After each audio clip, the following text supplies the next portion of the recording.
Et là, c'est tout bonnement effroyable. Charlie Dalin est décédé, emporté par un cancer à l'âge de 42 ans.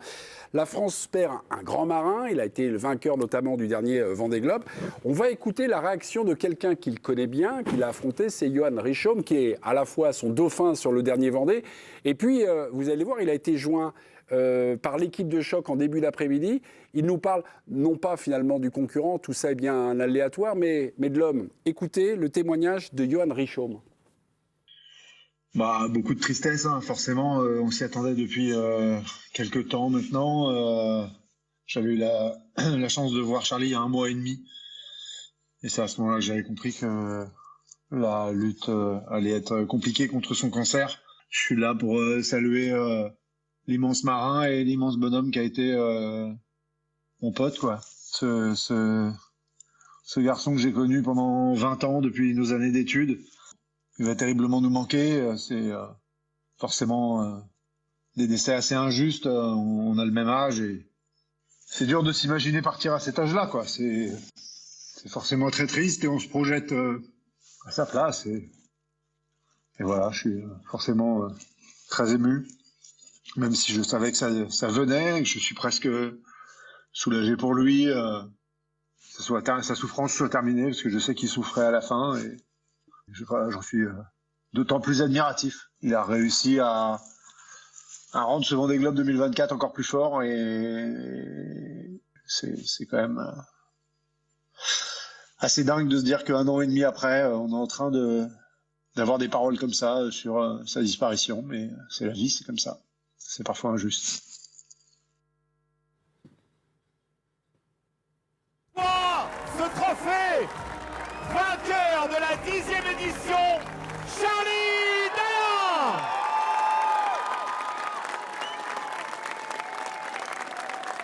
Dalin. La voix de Johan Richomme, son témoignage et cette image-là, l'image où il triomphe enfin en Vendée Globe après 4 ans, on va dire, où il a ressassé sa défaite, est-ce que cette image-là, elle nous permet de comprendre ce parcours, de comprendre l'homme, de comprendre... voilà. Est-ce que cette image, elle est même en dehors même du... Enfin, elle sublime le sport, mais à la fois, elle sublime un parcours, elle sublime l'homme.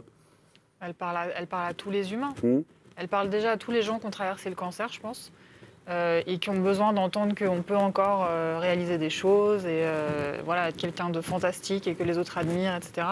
Être libre aussi, parce que c'est aussi ça l'image d'une course au large en solitaire, c'est que tu es libre, ton temps il est que à toi, et t'es bien avec toi-même, donc ça parle à tout le monde. Et puis sportivement, c'est vraiment quelque chose de fantastique qui va marquer l'histoire, qu'il a réalisé en étant malade et en accomplissant un tel... Ah, c'est mon micro.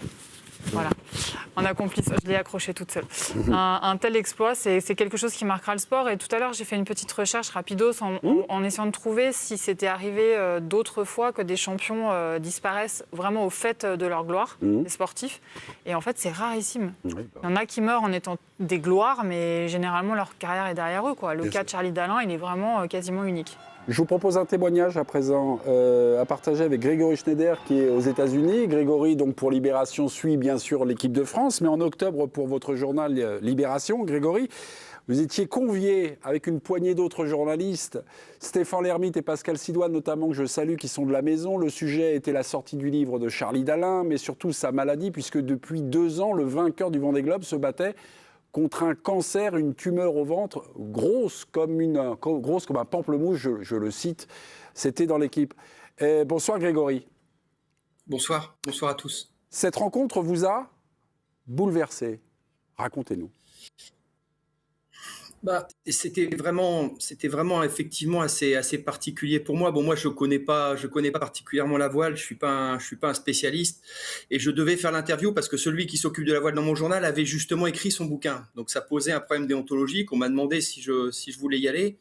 Bon, moi passer 1 heure avec un vainqueur du Vendée Globe, vous imaginez bien que je suis personne pour refuser ça.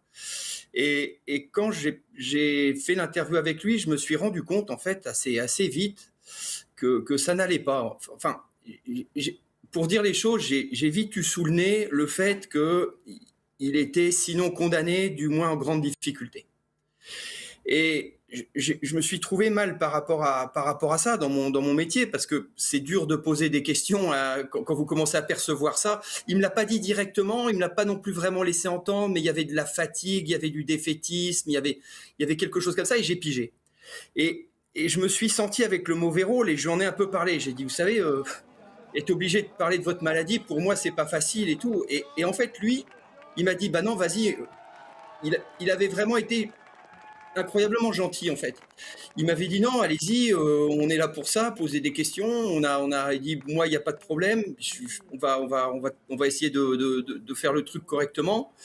Et du coup, j'ai senti que ce serait bien de parler d'autre chose. Donc je me suis dit, bon, est-ce qu'on peut sortir de la maladie aussi? Et il dit, ça franchement, je vous en remercie.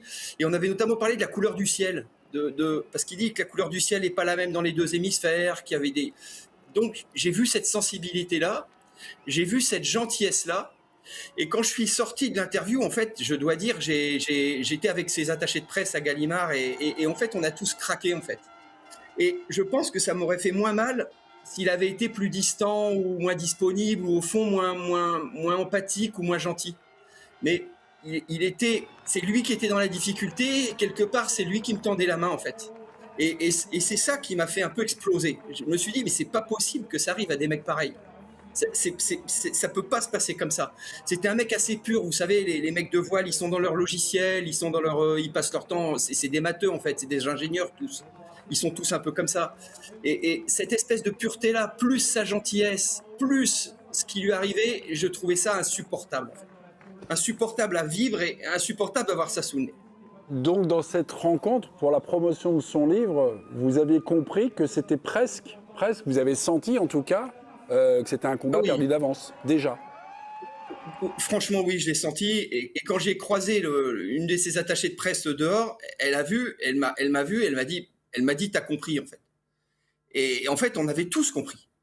Et c'était des moments... c'est pas possible, parce que le mec est encore devant vous. Vous avez son empathie, vous avez sa gentillesse, vous avez cette espèce de droiture qu'il a, vous avez cette espèce de... Il vous parle de ses gosses aussi.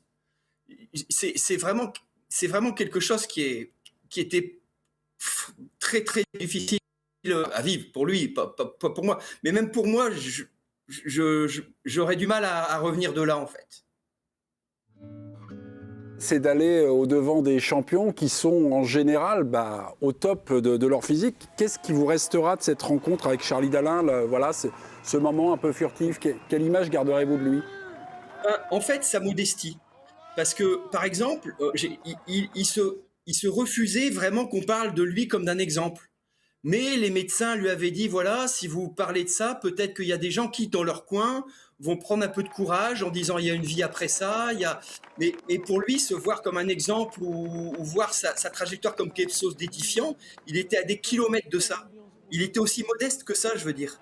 Il essayait même pas de l'héroïser, il essayait pas il y avait rien de tout ça.